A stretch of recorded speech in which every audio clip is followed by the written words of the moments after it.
Hey everyone, it's Lindsay, and today I am here to share with you how you can make a set of place cards. Now I have joined the Craft and Desert Divas digital design team, so I'm going to be using one of their digital stamps today.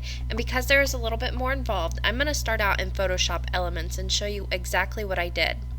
So I've opened my program and I've went up to File and clicked a new project. I'm going to go ahead and make a custom size project, so I'll go down and I have my measurements set in inches, and I'll make my width 4 and my height 2 inches.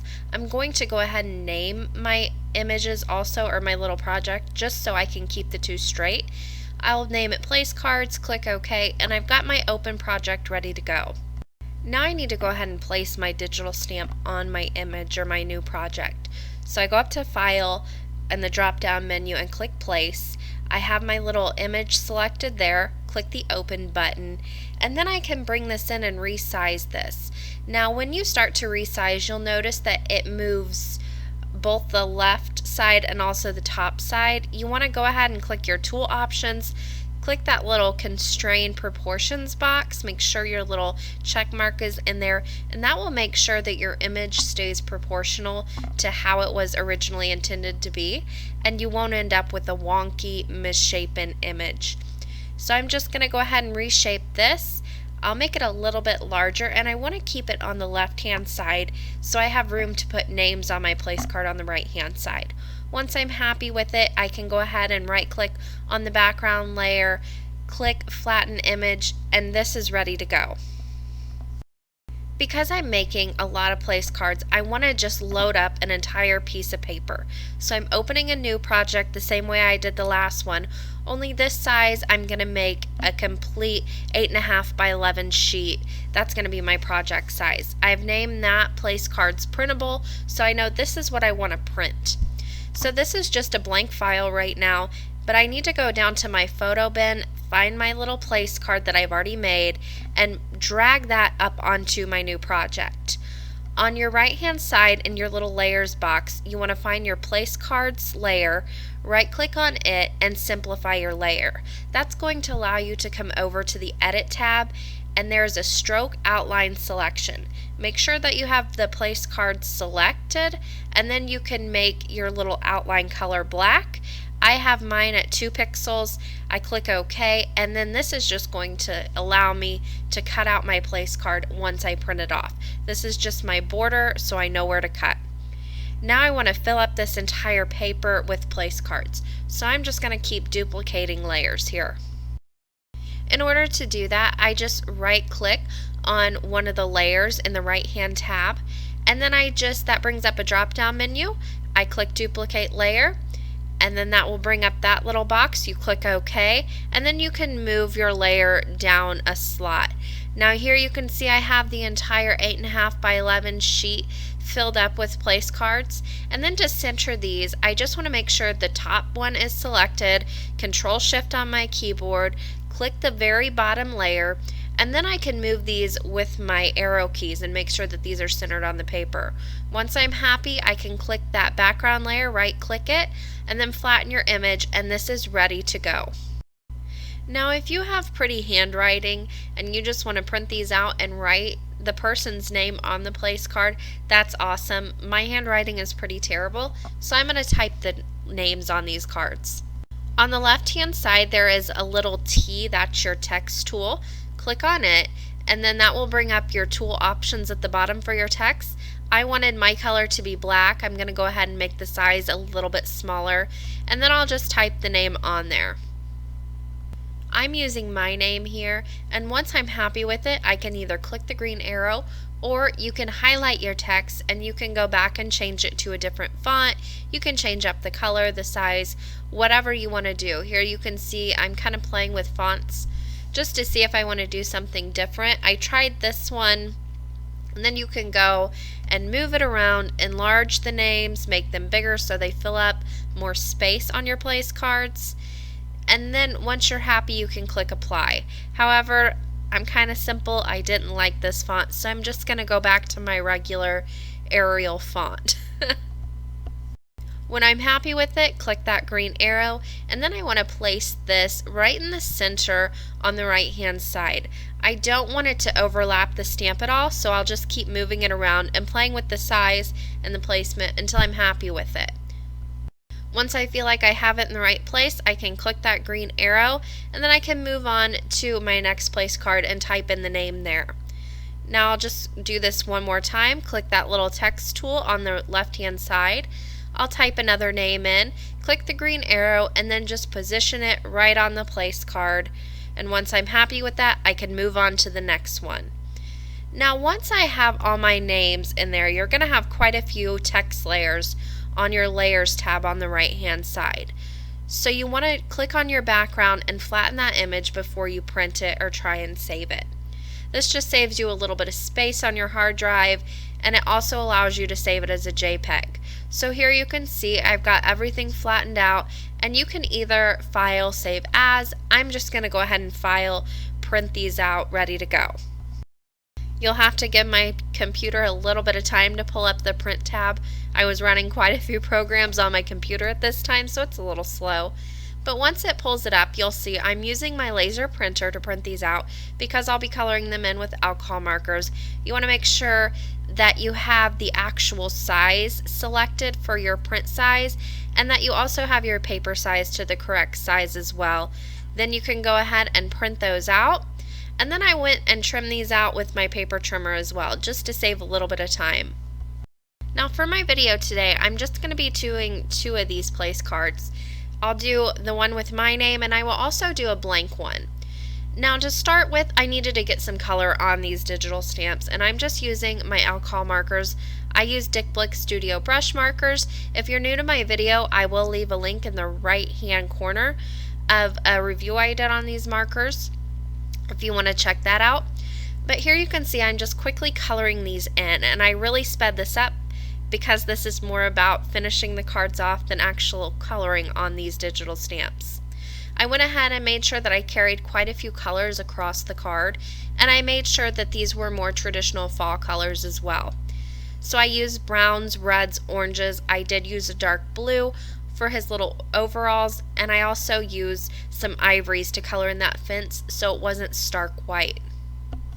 Now when I printed off my image, I also printed off the exact same paper, only on computer paper. So you can see this is really flimsy. This isn't what you would use if you were actually using this to make your cards.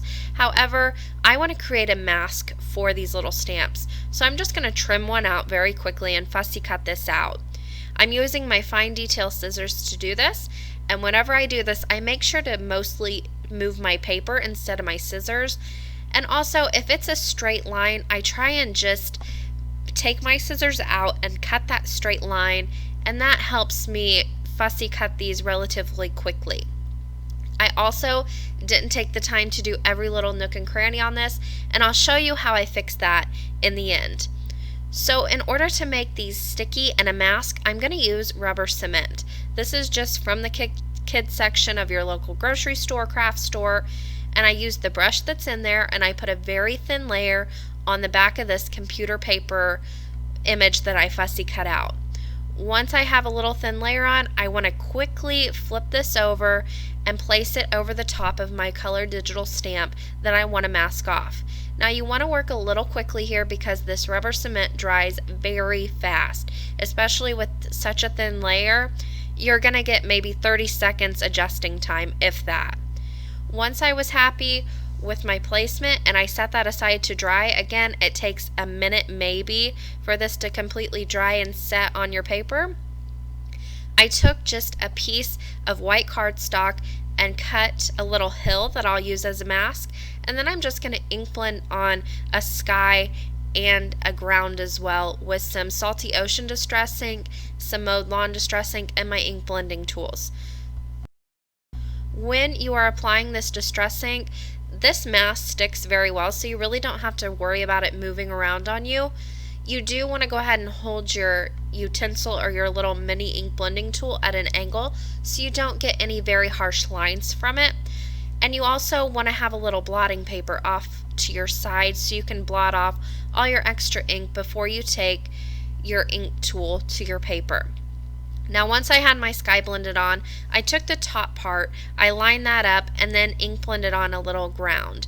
Then I can just peel up this mask. You do want to take your time. I took my time anyway because I used this mask again on my second place card. You can keep reusing these and just apply another layer of rubber cement and put this right down. I didn't want to rip this, so I'm taking my time pulling this up. And then once it's up, you will have a little bit of residue left over on your image, but all you have to do to get that off is rub it with your finger. It rolls up and wipes away off your image, and you're left with a very nice colored in image that wasn't harmed at all by that rubber cement. Now when I cut out my mask, I didn't cut out every single nook and cranny just because I was scared I was going to rip my paper. So in order to fix that, I'm just going to take this little Fantastics tool and dip it in my Distress ink, the color that I need to fill in. And then I just blot off the little bit of extra that's on there and then rub it over the areas that need filled in.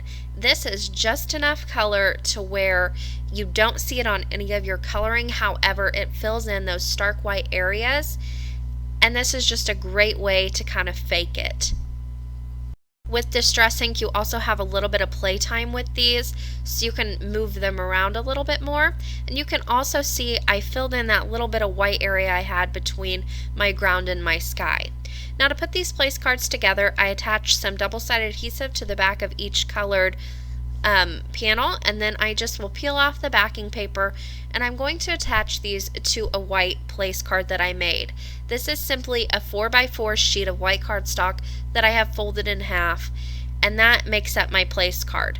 I can just peel off that backing paper and align these with the place card, make sure it's secured down, and I will have a little bit of overhang from the actual card itself on the right hand side, but I'll show you how I fix that in just a second. I'll go ahead and remove the backing paper on the second one as well and place it down exactly the same way.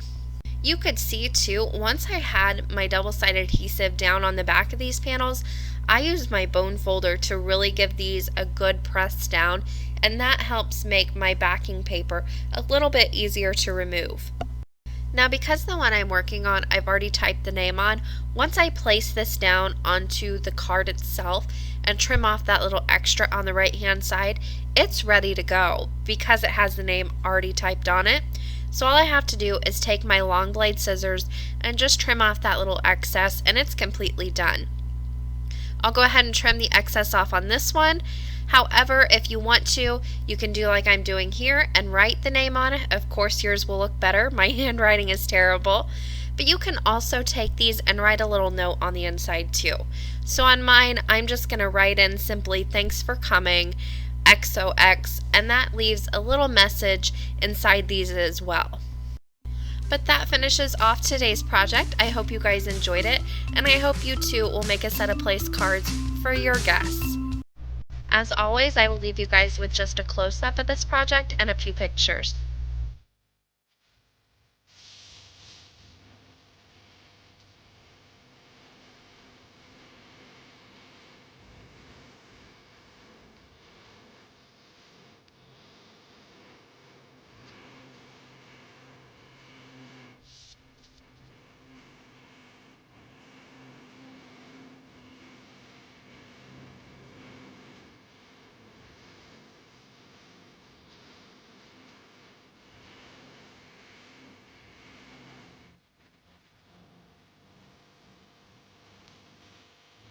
For more information and the supply list, you can head to my blog, craftingwhilecaffeinated.wordpress.com. The link is in the description box below, as well as that eye in the top right hand corner. That will get you there too. Thank you guys so much for watching today, and happy crafting!